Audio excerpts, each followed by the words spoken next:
with that said, we're going to go right into our next session.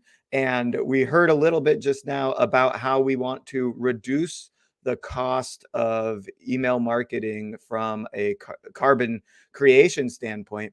So Jimmy's going to give us a bunch of advanced tactics that I believe will segment, send better emails, and convert better. So I think we will actually accomplish this with advanced email marketing from Jimmy. Jimmy, hey, how's it going? Hello, hello. Thanks for having me here.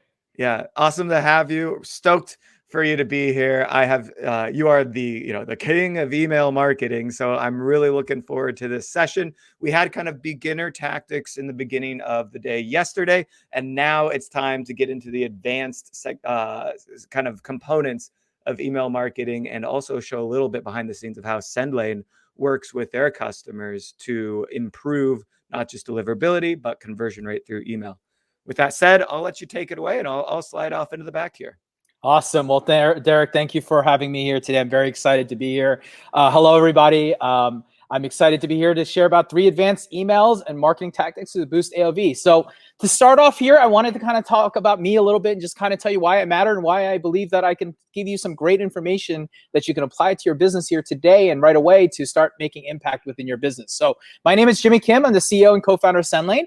I am a former e-commerce and retailer. So I've been on your shoes or your side of the business, both as a retail storefront and as a Shopify store as well too. I'm a digital marketer in my background. That's where my specialty really comes in. And I've been specializing in email marketing since 2009. And most of my businesses in my life have always been driven through email, which ultimately led to a place where one day I decided that I was going to create a platform all about email. So that's what I do here today. I'm the CEO and co-founder of SendLane.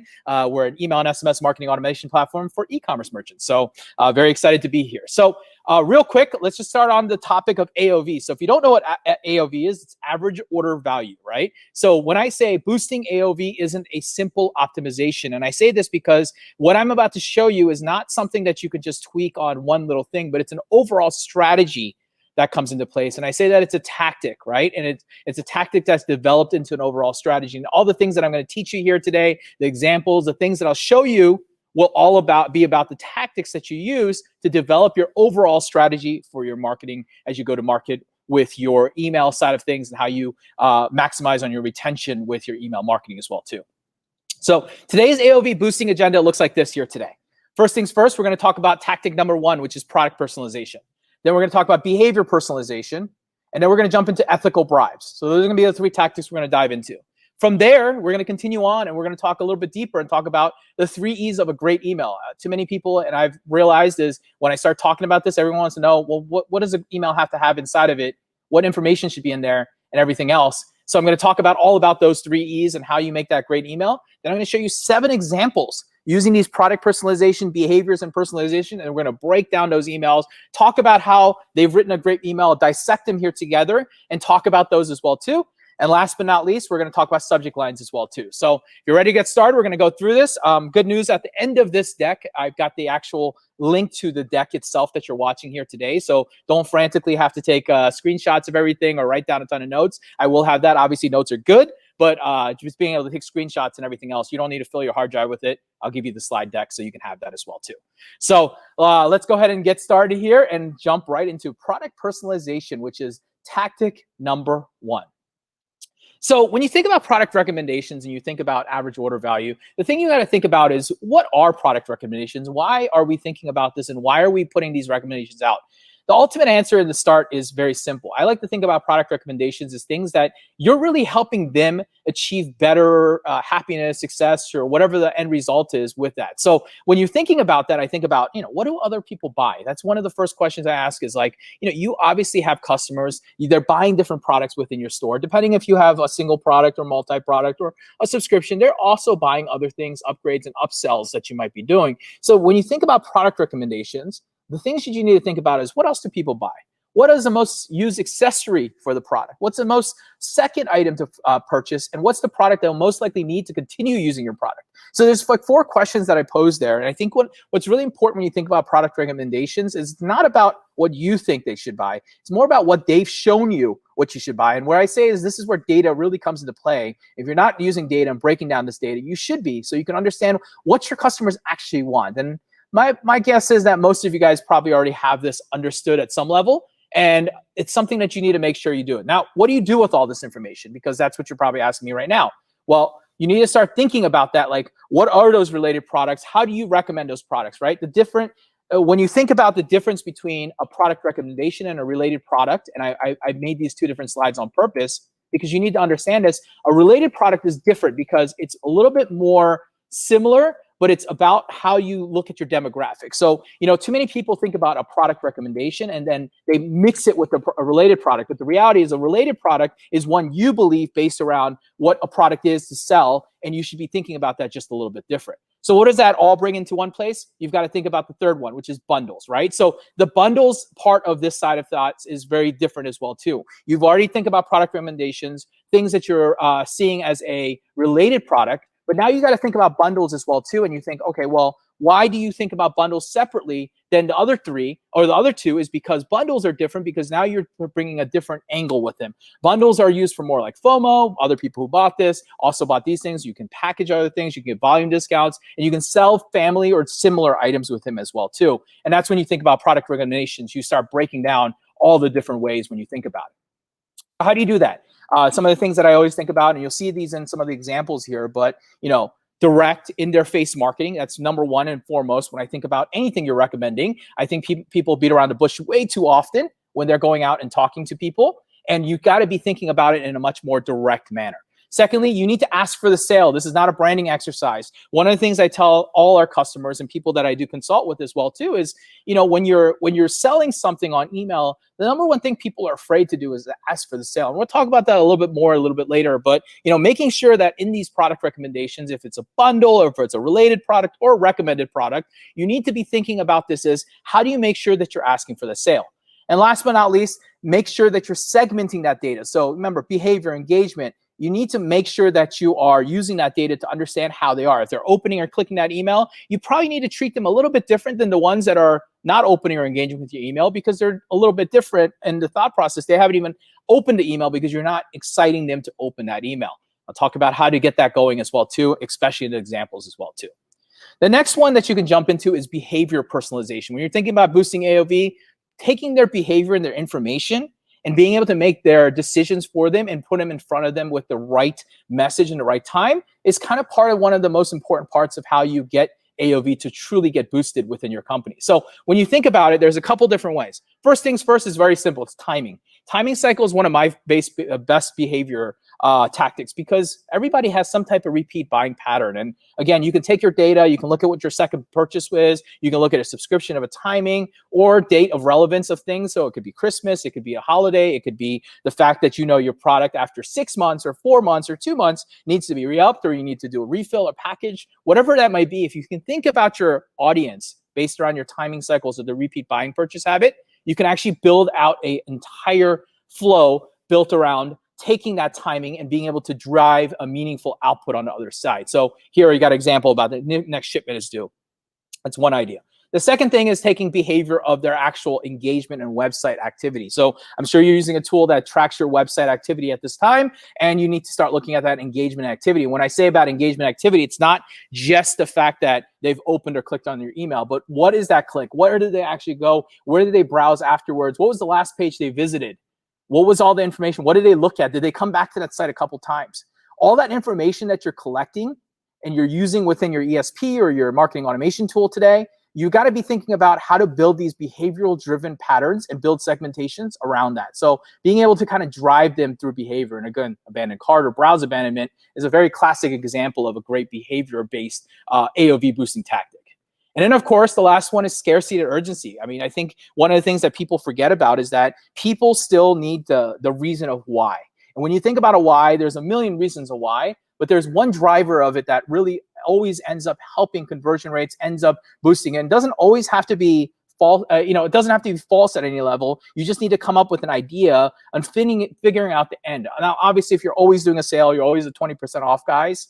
Well, you're probably not going to be able to use scarcity and urgency as much. But most brands aren't just sitting there discounting. They've got different products, either low inventory, a high inventory. They've got sales, they've got coupons, they've got time-based events. But making sure that utilizing that always within your email or inside of your communication is really important. So, whatever that may be, if you've got a new product, you've got new sale running, whatever it is, utilizing that will always boost your AOV. And that's a tactic that you should be encouraging you to put inside your emails. And again, when we get to the examples, I'll show you more around that as well too.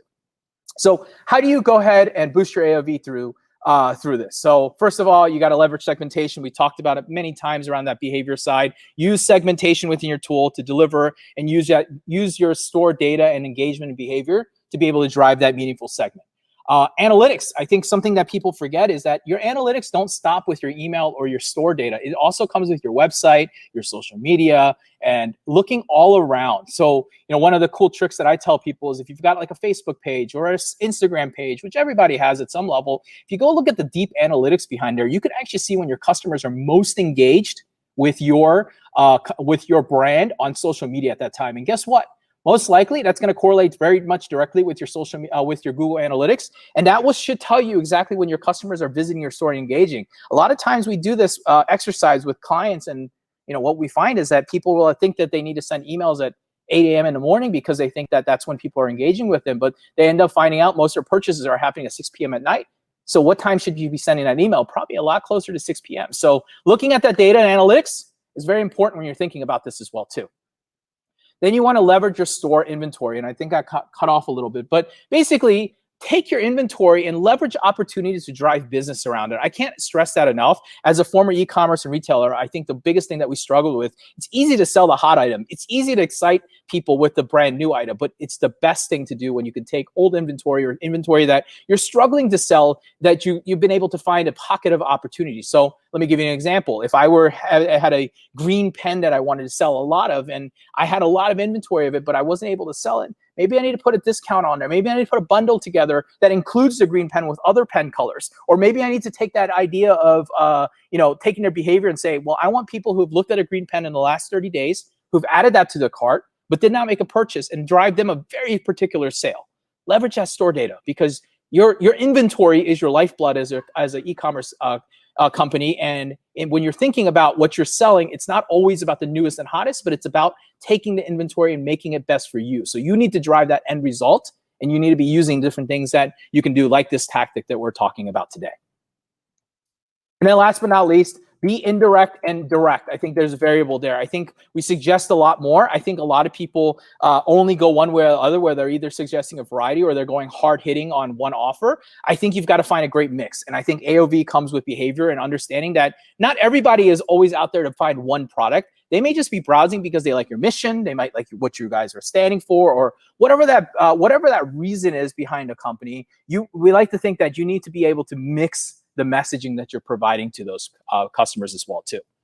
That drives to tactic number 3, which is my ethical bribe. One of my favorite ones, because I think that people miss the mark on the hype side of things. And ethical bribes are just ways to kind of drive a hype behind what you're doing and what you're selling. So let's talk about things: free shipping, free gifts, reward points, entry into content, partnerships, and financial incentives. These are all different ways to get hype over and get someone really excited about what you're offering. This is a new incentive, something special. Now, I know with things like Amazon and everything, they've got all these free shipping things, but remember, most people don't expect shipping to still be free at this point. They expect it to be something. So if you do it free, that's just another barrier that you're overcoming. Free gifts are always great. Rewards, rewards and loyalty are very important.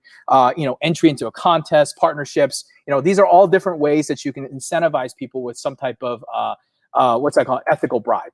Sorry about that, wrong way. So how do you do that? Obviously, you need to identify and survey. I think the one thing that people don't do enough of in any business, and doesn't matter if it's my business or it's e-commerce business of any size, is that we don't ask our customers enough. What drives them? Identify them, survey them, ask them questions, send them emails or send them pop-ups on your site. Just get data around them and find out what gets the buying decision coming over the edge. And that might be calling and picking up a call and talking to 20 customers of yours. But trying to figure out exactly what gets them to pull out their wallet and make that final purchase. Secondly, make sure it's exciting. I think there's nothing more exciting. If you do free shipping all the time, free shipping is not exciting anymore. If you do 20% off all the time, 20% off is not exciting anymore. So don't bring out the same thing and pretend that you're going to be excited and then not see the results and then be confused why they didn't happen. And then last but not least is all about positioning. Same thing as number 2. It's all about excitement, but it's also about positioning. Does it really feel special? Does it really feel special? And does it feel like it's something that's valuable to what you're doing here as well too? And I think this is an important thought process, and you'll see that as we jump into some examples here shortly. But positioning a sale or an email, it's all about copy, it's all about writing, it's all about the language, and all about the information that you're putting on it, which drives me to kind of my next point in this conversation. Now that you've gotten these 3 tactics here and you've looked at them and you said, okay, product recommendations, I've also got to give ethical bribes, and I've got to use behavior. So you understand that side of it. There's a lot more you can unpack within that. But how does that all translate to email? And that's where I want to jump into next as we continue to dive into this as well too. So let's talk about, oh, and that's wrong. It's not supposed to be tactic 3. It's just about the 3 E's of great email. And I use this as my way of kind of teaching how an email should be driven out. And no matter what you're doing, it doesn't matter if it's an e-commerce business, a B2B business, it actually doesn't matter. The idea behind this is the formula that you should be following when you're thinking about writing an email at any time. So it all starts with the right message to send at the right time to the right person, right? We've all figured that out. What I just taught you before is how to build up that right message, right audience, and with the right tactic. Now you need to figure out what is that message that needs to go out to the right person. And when you're thinking about that message, I think it starts with the great body of an email. Now, a subject line, we'll talk about that in a little bit. That obviously gets people to open the email. 35% of people open email because of subject line. But when they open that email, I think people forget it's not about just getting them to open the email. It's about getting them into the mindset as they think about what a great email should have. And there's 3 things, the 3 E's I like to talk about, that are really important to making sure that email is great. So first things first is excitement, right? I think that this is really exciting. What makes you continue to read your email? Opening an email is based on the subject line. But however, when you think further around it, it's the excitement and the energy and the hype that's built into the email that gets a person really excited about what and why they want to continue to read that email. The second thing that I think is education, logic, understanding. Tell them what and why. The more educate the buyer, the more likely they're to click, the more likely they're to buy.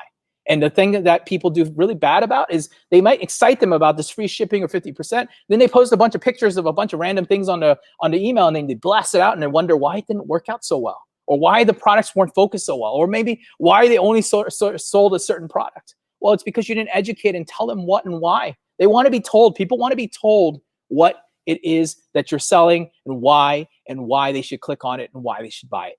Learn to educate people. That's really important. That's part of the copy process. And the last thing is, and I've talked about it before, it's all about edification. So there's the 3 E's: excite, educate, and edify. Edify means that you need to ask. Don't be vague. Don't fly around. Don't put a little hidden thing in the thing. Be very, very focused on the click.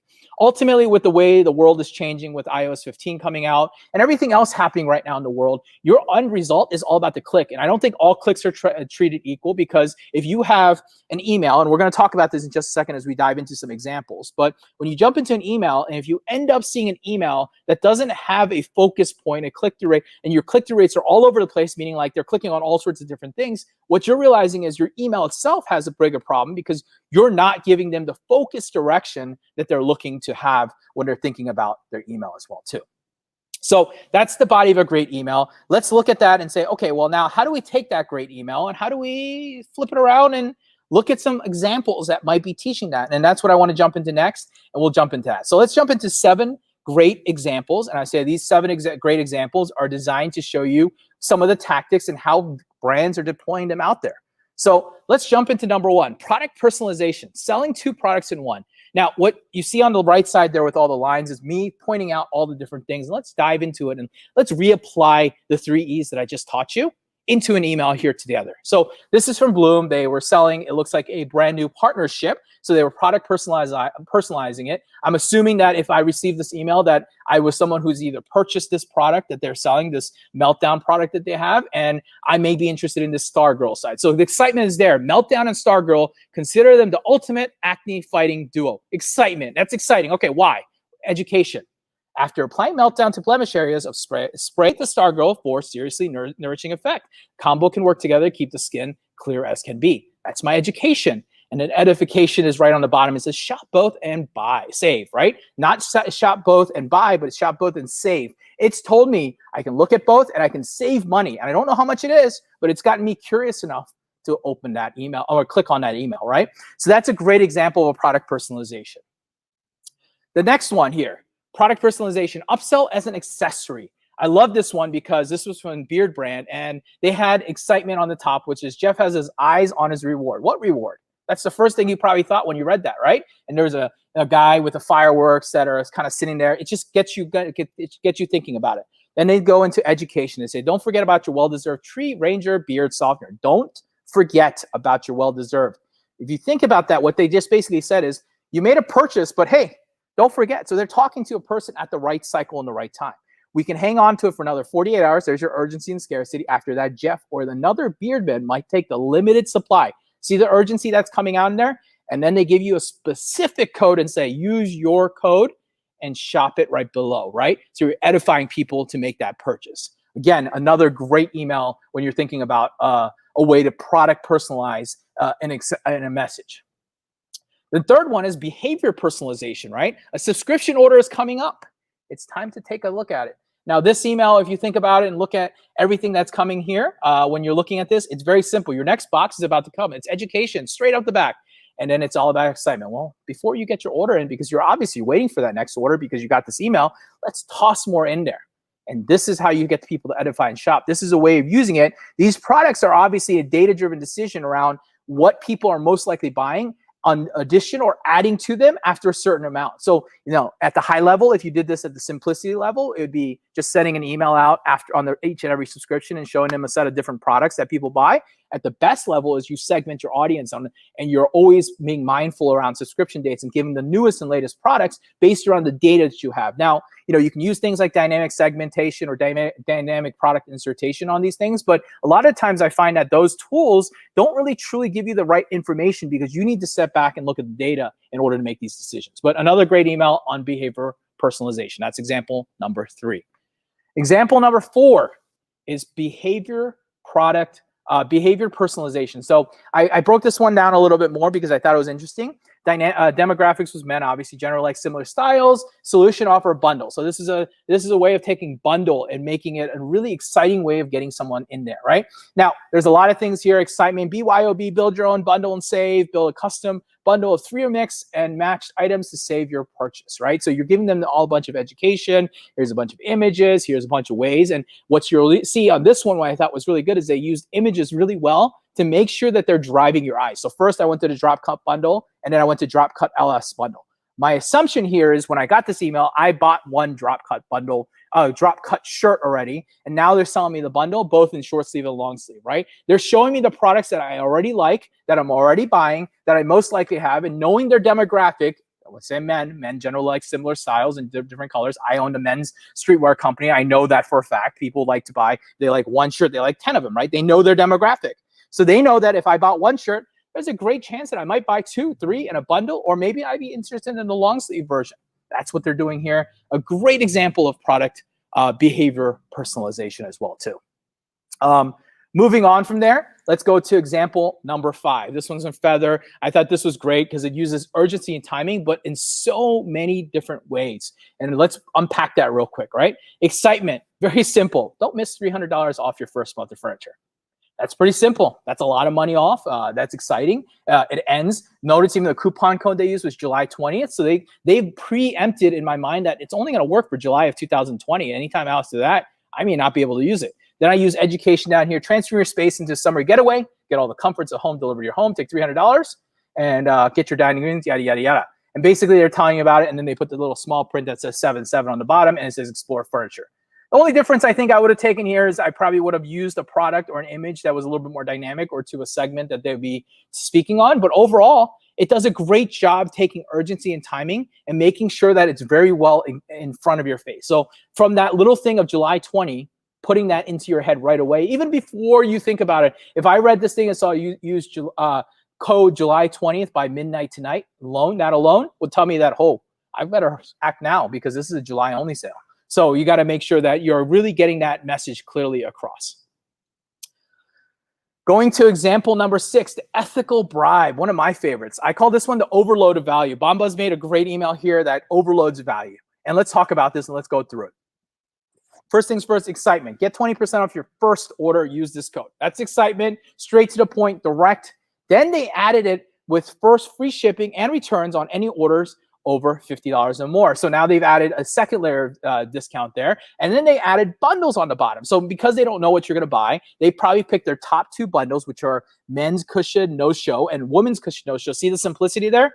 Men's, women's no-show. They kept it simple. It's probably their best seller. And they said, let me throw this at them. They're socks. They're relatively cheap. So I need to bundle them in order for them to achieve their $50 mark. So if you think about it, 20% of your first order and $50. So that means that these socks, you probably have to buy enough of them in order to get that, to get the $50 or more, but you can at least get your 20%. So no matter what, I think what the important part of looking at an email like this is no matter what, a person is excited because they know that there's an output to everything they're doing. They're clicking on a sock, they're clicking on 2 socks, whatever it might be. The way they're thinking about it is, okay, even if I click on it and I don't buy $50, I'm at least getting 20% off. The ethical bribe works really well here because you're overloading them with value.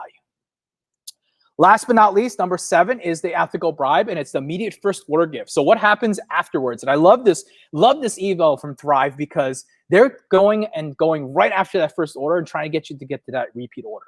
It's proven that if you can get someone to repeat order, free gift or not, most likely they're going to buy more than just that because they feel that they want to spend more money because you're giving them a free gift. There's gratitude there. And ultimately, they might see something else they want to purchase, or maybe they realize, hey, if I spend 20 more bucks on this, I can get free shipping on this instead of paying shipping on it as well too.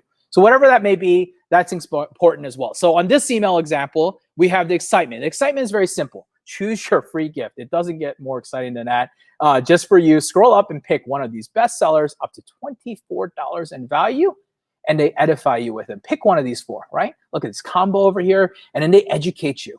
They educate you with these exclusive offers. They tell you it's an exclusive new member or perk, and you choose one of the best-selling gifts as your first order. And then they've got even more products down there that they're showing off and talking about, and they're breaking down. So obviously this Chomps grass-fed beef sticks must be one of the most popular ones that most people are taking.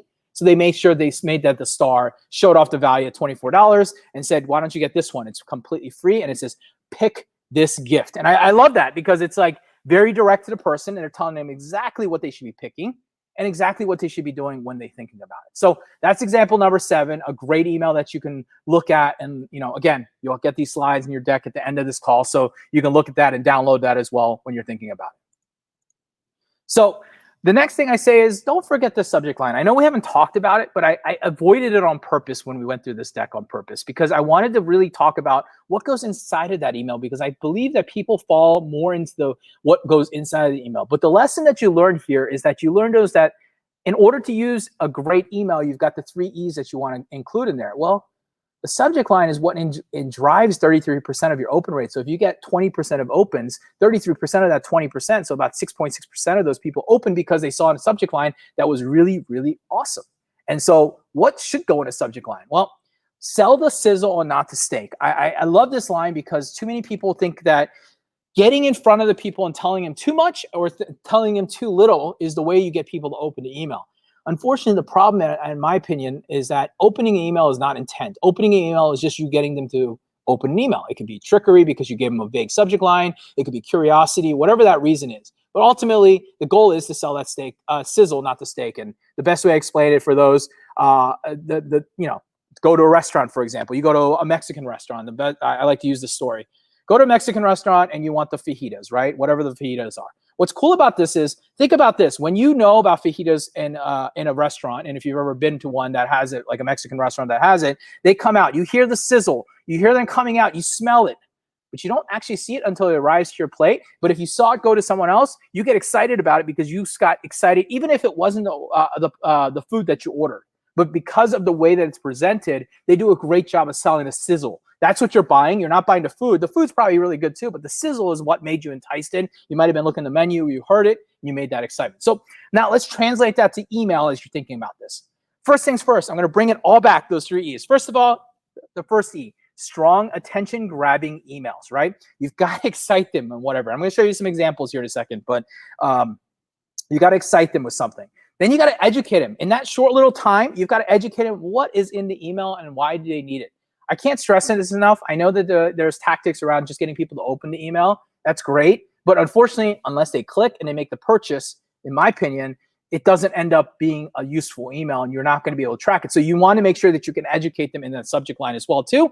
And then edify. Why? Why should they open this email? Why is it important for them to open this email? It's not because it's hello or it's 10% off, but why? What is the exact reason? So let's jump into some examples here as well too. I'm going to dive through a couple of them I made here. Just random vague ones. You can tell I was really into red shoes when I made this one, but introducing our new red shoes. Very simple. Introducing excitement, education is the new red shoes. It's also new. That's your edification, right? Flash sale, 20% off, last chance. You're using very, very straight thing. Flash sale, anyone knows a flash sale is only a limited period of time. The 20% off is your education. Last chance is your edification because you need to do something. Must have shoes for the summer. Must have shoes for the summer. Again, time-based, it's right. You're exciting them because it's for the summer, and it means it's for the now. You're educating them because they're about shoes, and you're edifying them because it's for the summer must-have, right? Think about that as you're thinking about these subject lines. That's how you've got to be developing your subject lines. First out, find out why red shoes are hot this summer. Curiosity. You're invoking curiosity with that one. Get your red shoes today, pay later. See that? You see adding that little blurb adds that curiosity that you need to do. Today only free shipping and 20% off. Meet our best red shoes plus red free shipping or 20% off your Sunday shoe needs. And these are just examples of some very simple ways to communicate to write a great email, to communicate, whatever your value that you're trying to get into the email. But ultimately why I say this is, well, if you're not doing a great job of being able to talk to the people on that first subject line, well, you're probably going to struggle as you continue to go through that email as well too. And if you can coordinate this subject line to be congruent, think about it like a landing page. You've got a headline and then you got a body. Think about that same idea with an email, and you could use that understanding and treat it like that and treat every email like a landing page, essentially, with optimization. It all starts with the subject line, but you need to carry the information. So if I'm introducing the red shoes, you need to make sure that if you're introducing the red shoes, that inside the body of the email is all about the new red shoes. You need to use the 3 E's to make sure that you continue to excite them, continue to educate them on why these red shoes are so exciting and how to get those red shoes as well too. And that's where it becomes a big part of how it comes together. But a lot of times, too many people start the subject line and they start writing the body behind it. In my opinion, you got to write the body and then you can develop the subject line on it, which is why I'm presenting this towards the end of it, because too many people focus the other way around. In my opinion, until you get the content together, you can't really pitch why they need to open that email, why they need to be excited about that email, why they are, what they're going to learn about inside of that email as well too. All right. But now let's not forget the last thing, the preview text, something that's a little bit newer, something that's a little bit more exciting that I think that people don't know. And if you don't know what it is, I put a little image that I grabbed off the internet that shows you exactly what a preview text is. But this is your sub headline. Everyone joined this, probably CEO, marketers, and different people. You guys all know what a sub headline is. You have a big headline, you got a sub headline on the why. Well, you should utilize that space just like you should use the same formula. You can take some of these formulas here and you can say introducing our new red shoes. Let's just pretend we're using this one. And then you could put this as a sub headline. Find out why red shoes are hot this summer. Use that space that I'm showing you right there to maximize your engagement. I think that this is something that's still being measured on how much people are getting engaged by that pre-header subject line. But my personal opinion from what we're seeing on our side is that preview headline, preview text is almost just as important as the subject line, just as important as your from name as well too. So you think about all of those and that all kind of puts it together into one bubble or one picture when you're thinking about where to write a great email. So hopefully I give you some understanding there. I want to thank you for listening to this. Here's some of the kind of resources that I wanted to show you. So first things, the emails. Where did I find a lot of these emails? I found them on reallygoodemails.com. Great resource if you have. It's completely free. It's a great little resource. If you want to download the slides, there's the link there, selling.net/increase AOV. You can get that. You get these exact direct slides. And then if you want to email me with any questions about this stuff or anything in general, There's my email. I leave it out public. It's not a secret. It's jk@sendlane.com. Please do not hesitate to shoot me an email and ask me more about this kind of stuff. It's just the tip of the iceberg when it comes to what we can talk about AOV and boosting it. But hopefully today, with everything that I've shared with you guys, you can take something from here, start applying it within your email, and be able to actually take that and, obviously drive results behind it. I love it. Jimmy, we are ready to sell red shoes now. No, this was absolutely amazing. Really great advice, simple tricks that we can change in our copywriting, and really a lot of great ways, not just to increase AOV. I think it increases conversion rate and the value that we see out of our email marketing campaigns, which is, oftentimes one of the major drivers of revenue for most e-commerce brands, right? I think we heard yesterday somewhere between 15 and 30% of revenue comes from email. So it's important that we nail these things down. So thanks so much, Jimmy. We're going to move right into our next session. Cool.